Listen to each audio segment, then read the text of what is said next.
Le grand mal a toujours été, depuis les jours d'Adam jusqu'au nôtre, le fait que l'homme désire non pas la plénitude d'un autre, mais la sienne propre.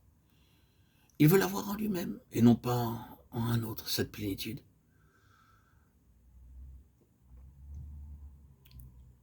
Le Saint-Esprit sape cette propre base de dessous nos pieds en disant c'est sa plénitude, elle est en lui. Il doit avoir sa place de souveraineté absolue avant que nous puissions connaître de sa plénitude. Je pense que cela suffira pour le moment quant à la signification de l'onction. L'aurons-nous saisi? Que le Seigneur nous fasse la grâce d'accepter la signification du Jourdain afin que nous ayons le ciel ouvert, et par le ciel ouvert l'onction qui nous apporte en toutes choses la plénitude des cieux. Et cela demande la souveraineté absolue de l'Esprit. C'est la leçon numéro 1 dans l'école de Christ. Or, ce n'est pas la leçon numéro 1, non, c'est la base nécessaire à notre entrée dans l'école de Christ. Faire abstraction de nous-mêmes pour vivre, connaître, goûter cette plénitude de Christ. Nous oublier nous-mêmes, mettre de côté nos désirs, nos aspirations, jusqu'à qu'elles puissent être étouffées, se dissoudre par le Saint-Esprit qui prendra plus de place dans nos cœurs. Laisser le Saint-Esprit vivre la vie de Christ, vivre la présence de Christ dans nos vies. C'est un examen préliminaire. Nous n'entrons jamais dans l'école de Christ avant d'avoir accepté la souveraineté du Saint-Esprit. C'est la base, c'est la clé, c'est le socle. Laissez le Saint-Esprit gouverner nos vies, gouverner notre être, s'établir dans notre cœur. Ce cadeau merveilleux, ineffable, qui est le Saint-Esprit.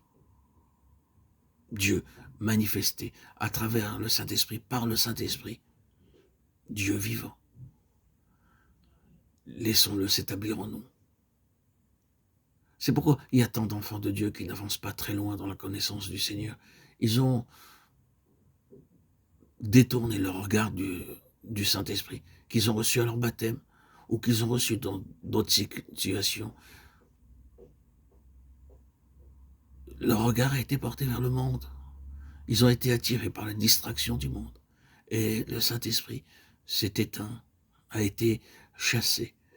Il est toujours là, bien présent, mais endormi, étouffé. Et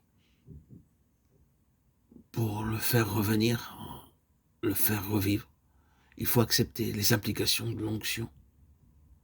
Il faut descendre réellement dans le Jourdain. C'est une marche lente, très lente.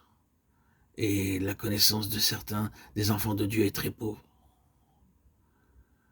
Si nous rencontrons un saint qui connaissent réellement la signification de la croix, du Jourdain, qui ont ouvert la voie libre à la souveraineté de l'Esprit dans leur vie, alors, en étant tout simplement à leur côté, en écoutant leurs paroles, nous verrons une croissance rapide. Nous trouverons un développement spirituel qui dépasse de beaucoup celui des autres. Le simple fait d'écouter un saint, d'écouter une personne qui vit de la souveraineté de l'Esprit, qui est établie sous la souveraineté de l'Esprit, qui est soumis à la souveraineté de l'Esprit. Cette liberté qu'il a est communicative. Elle nous est transmise par le fait simplement de l'entendre. C'est très vrai. C'est l'examen d'entrée. C'est le moyen pour pouvoir avancer